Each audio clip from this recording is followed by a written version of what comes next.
Hello, everyone. Welcome back. We are going to start our next talk with our speaker, Ori Inbar. I'm going to make the introduction first. Ori Inbar is the founder of SuperVentures, the first early-stage fund dedicated to augmented reality. Ori is also the co-founder and CEO of AWEXR, a global community dedicated to advancing AR and VR. Since 2010, over 5,000 companies and 50,000 professionals have trusted AWE to connect, learn, and grow their business in the XR ecosystems via conferences, meetups, classes, award competitions, industry news, and thousands of free videos about everything XR. So his topic today is Make It Special, How to Succeed in XR. Please welcome Ori. Thank you. Thank you. Thank you. Hey, everybody. Can you hear okay? Yeah? Well, it's amazing to be here at Harvard XR, and a big round of applause for Jenny and the Harvard XR team for putting together this event. Really awesome, and the pitching teams that we just saw over lunch was really awesome to see so much ambition and promise. And this is kind of what my presentation is about today. This year started as a roller coaster. CES kicked off with strong XR momentum, with lots of smart glasses. Look at these. They look like we all dreamed of for so many years. Then, of course, there were the meta layoffs and shutdowns, and it's kind of got a bit scary, but I think we all need to remember that this is just a correction. And above all, it's a huge opportunity for everyone else in this ecosystem and for smart companies to fill in the void. And that could give them a huge break. On the bright side, our favorite trusted analyst, Artillery Intelligence, just published this new report this week, confirming that XR is on a steady path for growth, heading towards $61 billion in 2030. And if you look at the yellow part, which is now kind of a small part of it, it's going to become the dominating section of XR revenue in the future by then, so that's pretty expected, I think. But yeah, XR is hard.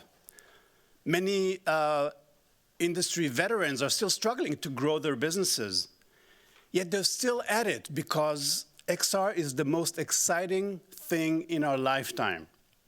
So today I'd like to talk about how to make it in spatial computing. And this is not about how to become a billionaire. This is about how to make a good living doing something you love. So here it is. Make it spatial, your 10 tips to succeed in XR that AI won't tell you. Tip number 1, think spatial.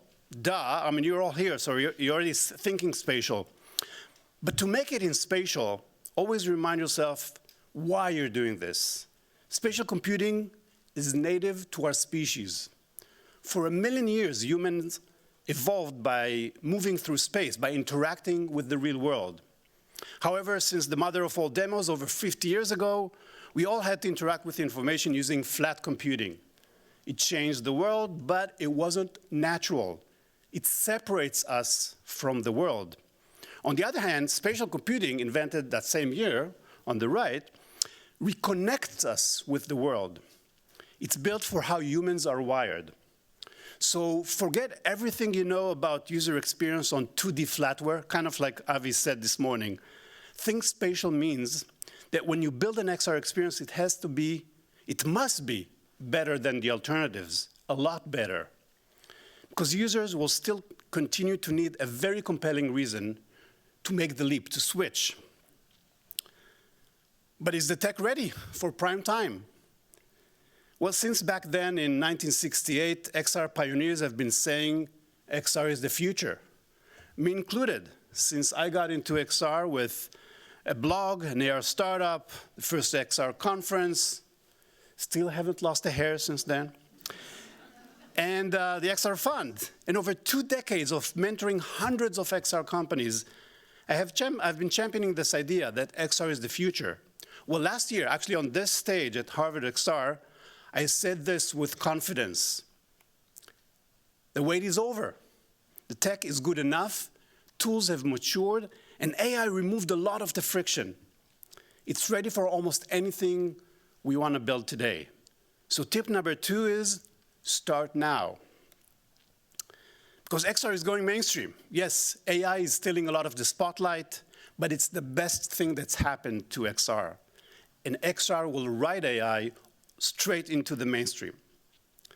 But to conquer the mainstream, we need content and experiences for every person on the planet.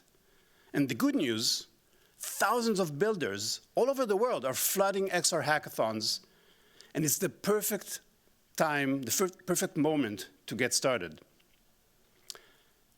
But where to start? What to build?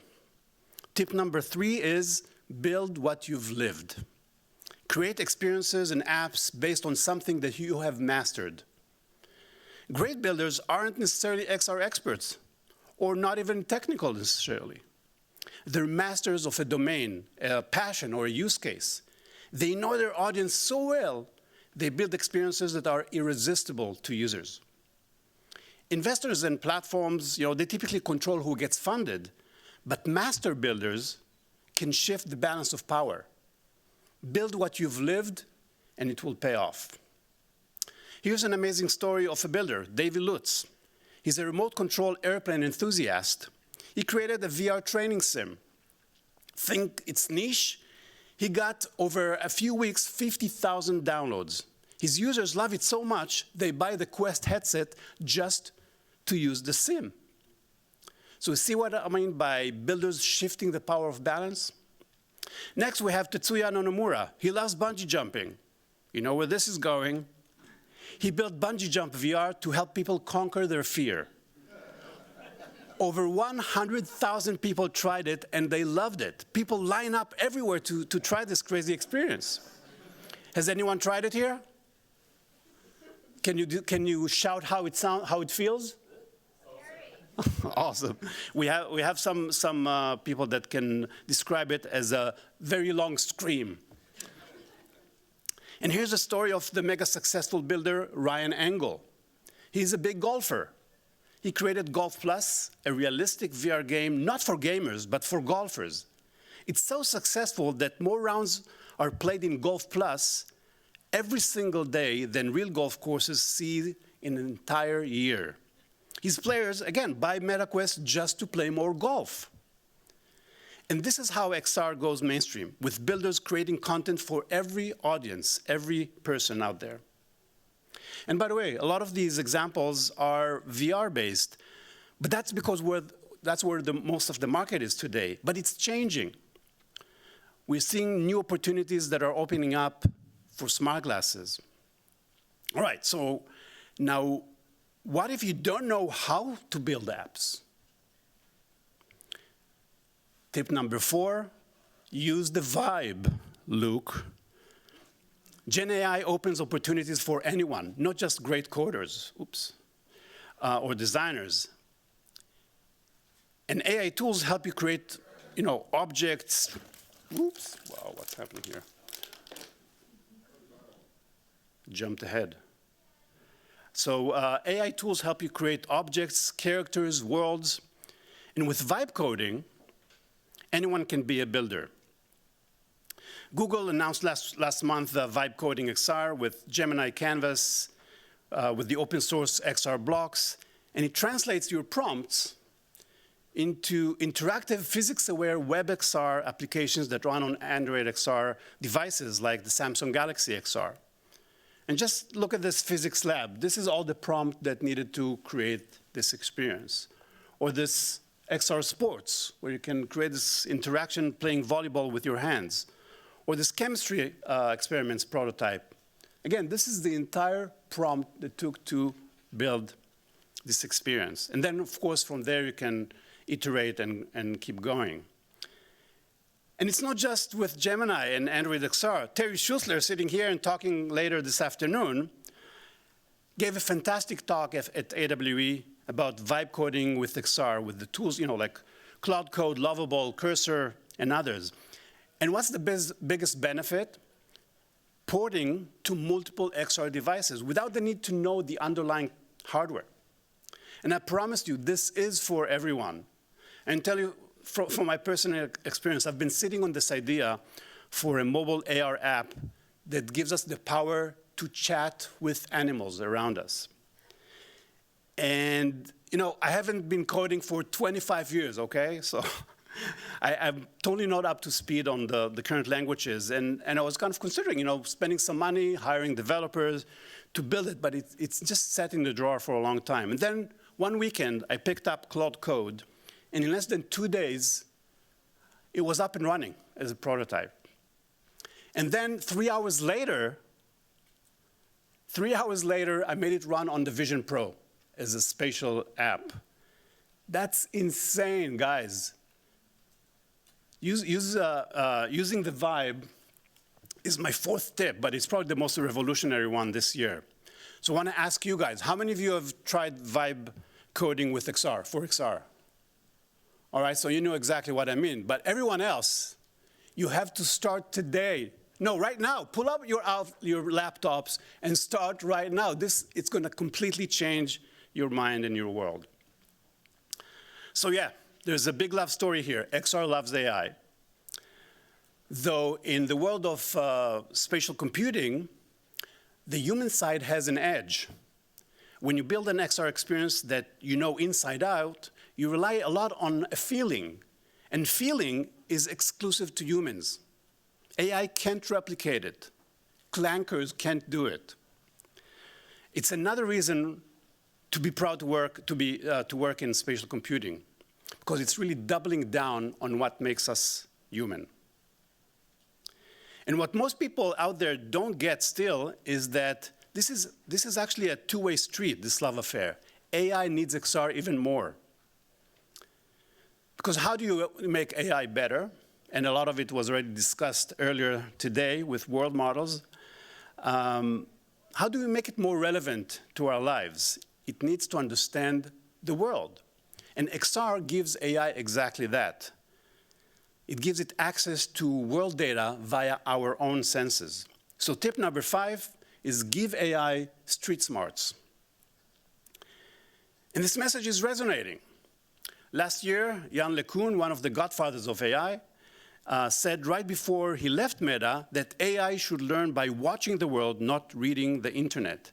It needs to understand reality. And Matt before also referenced his new company that he just started after leaving Meta, AMI, which has raised $1 billion just on this premise. And this year, we're seeing this huge shift going across the entire AI world from large language models to world models or physical AI, depending on how you intend to use it. Companies like Word Labs and General Intuition and many others are raising hundreds of millions of dollars to change the direction of AI. It's pretty much the #1 buzzword right now, and a lot of startups are rebranding. Again, you know, after you had this wave of companies rebranding as AI companies, now they're rebranding as AI world models companies. And what's cool is that builders aren't waiting. They're taking advantage of these capabilities right now. Last month in San Francisco, XR Bootcamp, AKA Sensei, ran a world model hackathon, and in a span of 36 hours, 50 projects were created, and they generated their own worlds with interaction based on whatever, you know, the prompts that they defined for it. And here are some of the winners. So tip number 5, give AI street smarts, because AI needs XR. I think we all need to repeat this mantra. It's important. It's an important mission for all of us that whenever there's a conversation about AI, XR needs to be in the picture. Tip number 6, don't chase the spectrum. And that is, of course, the XR spectrum, from virtuality to reality. You know, our industry is obsessed with the all-day face device. And it's a great long-term vision, but right now, we're at a stage where people wear for a purpose. We use different devices for different things. Smart glasses for travel, translation, or capturing videos on the go. VR for entertainment or sports. Mixed reality to play or exercise. And for industrial use cases, a whole different category of devices. So every experience requires a certain type of device. So instead of chasing the next shiny object or next shiny device, start with the experience. Where on the XR spectrum does it fit best? Does it work on a flat display or needs a dimensional one? A video or optical pass-through, or maybe no pass-through at all? Does it even need a display? All these questions are very valid, and they depend solely on the experience that you're trying to create. And that thought process will lead you to the right device. Also important to mention is that you should prioritize standards, because that will be your best friend when things start to change, and they will change. And then you can switch and move around along the spectrum. Okay, so you started building something you've lived, you used the vibe, you picked the right device category for your experience. Is it now time to raise? Don't do that. And this may surprise some of you, but tip number 7 is bootstrap forever, or as long as you can. Because funding is not your savior. Funding is a huge distraction, especially in the beginning. And most investors will mess it up for you. And I'm saying that as an investor. Any investors in the audience? Well, this guy is great, but everyone else, they're going to mess it up for you. Because, you know, most XR success stories did not start with big checks. They started with something that users loved. I want to say that bootstrapping is not small thinking. It's a mindset. So my advice, delay raising money as long as you can, or until the universe tells you otherwise. Tip number 8, own your pitch. So when you pitch, you aim to convince the listener that no one else can do what you do, or as good as what you do. And everyone is a listener. Every conversation is a pitch, with a partner, a client, with your team, and yes, eventually with investors. And you know what's the number one excuse for rejection you'll hear from investors? Traction. But if you build what you've lived, you become one with your pitch. You know your audience so well, no one can touch you. You own your pitch. And how to create the perfect pitch? When you own your pitch, it informs your story. You know where to start. We saw some of those, some pitches like that started with kind of people's own experiences. And you know how to frame the whole story. You only need 10 slides for a perfect pitch. And but that's something that any AI can tell you. You can just Google it. So I'm going to skip it. Take a screenshot quickly. Oh, too late. All right. We're almost at number 10. Number 9, XR is going mainstream, as we said before, but the ecosystem is still emerging. There will be headwinds and hard surprises, and you don't want to go it alone. So tip number 9 is work the ecosystem. Always seek partnerships with platforms, complementary products, and of course, service providers. These partnerships help you see around corners. They help you leverage sales channels, provide a whole product. But that's common knowledge. Even in AI can tell you that. But what I suggest is to go a step further. What I'm suggesting is to get real tight with your competitors. Partner with them. Yes, you're hearing me right. Your best strategy is co-opetition. There's a really great book with this name. Have you guys heard about it? Look it up. It's maybe 20 years old, but still a really amazing story about how to work with your competitors to advance your company. So bottom line, work the ecosystem, don't fight it. And as Alex Baldwin famously said in the movie Glengarry Glen Cross, always be networking. All right, we're down to tip number 10. If you're still with me, you are made of the right stuff for XR, because the road will be bumpy. It will be long, but it's totally worth it. Because XR rewards endurance. Look around. Some folks here have been at it for a decade or two before they saw overnight success. So another important thing is that XR also rewards responsibility, like Avi said this morning. So make sure to build ethics, privacy, and security deep into your product and your business model, because it will pay off in the long run. In XR, you have to be ready to play the long game. So these were the top 10 tips to succeed in XR that AI won't tell you. Think spatial, it's ready, start now, build what you've lived, use the vibe, don't chase the spectrum, bootstrap forever, or as long as you can, own your pitch, work the ecosystem, and play the long game. And I want to leave you with a thought. Back in 1968, history had a choice to make: computer in a box or computing that surrounds us, flat computing or spatial computing. So how come we chose the unnatural 2D option? Well, in the words of Tom Furness, the grandfather of VR, we had the dreams, but the tech wasn't there. Today, in 2026, we're yet again facing a different kind of crossword. We're giving AI more and more responsibility. AI agents are becoming real. So will our future be like the movie I, Robot? A rogue AI future? Or I, Spatial? Keeping humans at the center, empowered with spatial AI. This time the tech is ready. We can make the right choice for humanity. So what will you choose? I'm afraid I can't do that. How?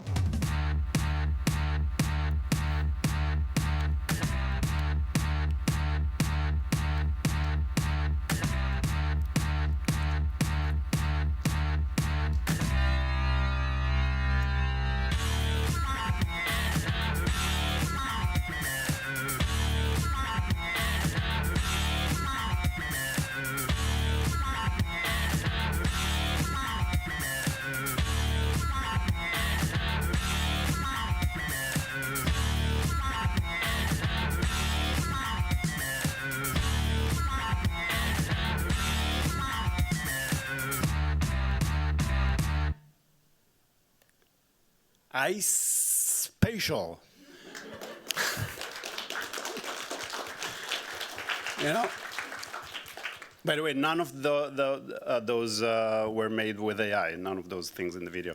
iSpatial is a vision, it's an identity for anyone working in spatial computing, and eventually, hopefully, for everyone on the planet. And it's really about restoring human agency in an AI world. So yeah, it's also the theme for AWE this year, and I invite you all to come to the event and show the world what iSpatial means to you. And there's a special program for anyone, builders, artists, designers, investors, enterprises, and special discounts for all these different groups. So go to awxr.com and get involved today. And that was Make It Spatial. Thank you, guys. Thank you. Thank you, Ori, for the fascinating lesson. And the 10 tips I definitely remembered and take a screenshot. And I feel I can succeed in XR. So now we are going to open the floor to questions. So if you have any questions, please raise your hand.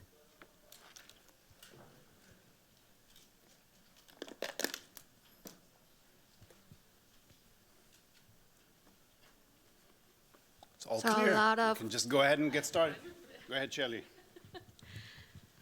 So in the earlier slides, you showed the market potential and the wearable aspect of it, overtaking.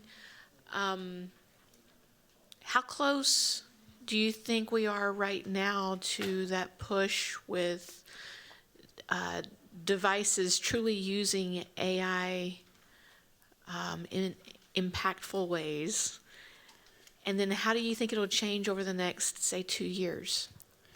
So, I mean, I think on one hand, like I said, most of the market today is still in VR and mobile AR. I think we all know that. But all the hype is on smart glasses and AI, right? So it's going to take some time until the market catches up and really, here it basically says that only by 2030, the smart glasses, the AR glasses will overtake VR and mobile AR. I think, I don't need to tell you that AI is going to be in everything. It's already in everything. Everyone is looking for it. Investors are not going to invest in a company unless it has AI in it. So it's everywhere. Now, but what's the fundamental question? When you ask, like, will AI be used, in what sense did you think about it? Or maybe I just frame it a different way. The way that I saw mixed reality in the past was as a tool, of course, building spacecraft in my context. Now I see it more as the sensing and the situational awareness, the eyes and the ears, with AI being the assistant for thinking. Is that a fair way to think of it for what it's going to do in the next couple of years? So, it actually brings up another question, which, a lot of people in our space and outside our space are saying, AI glasses are not XR because, they don't have a display. But I think a lot of us also agree that that's not true, because if you look at the entire spectrum, anything that understands what's happening around you and reacts to it is in some way on the spatial spectrum. And like I said, when, do not chase the spectrum, the idea is that every experience has a different need. Sometimes you need a display, and sometimes you don't. Maybe, all you need is just something that can see and hear for you, and you just communicate with it, maybe even with the wristband, right, or a ring. So it really, I think all of these variations are something that is realistic in our current future, or next 2 years, and it really depends on what you need. And I think we have to be careful not to chase those shiny objects. If the Meta Ray-Ban glasses are now so cool, let's build only for that. But maybe your experience actually works a lot better on the Vision Pro or something else, right? So I think probably for the next few years, we'll see a variety of devices. Each one is good for a certain thing. And sometimes we even own a few. Like before the smartphone, we used to have a bunch of devices on us, right? So, or even if you go back to, I don't know, the 70s, you had like music systems with like 6 different boxes. And now you just have one boombox, right? So I think we're kind of, it's still a few years away until all these things will converge into one product that does it all. Thank you.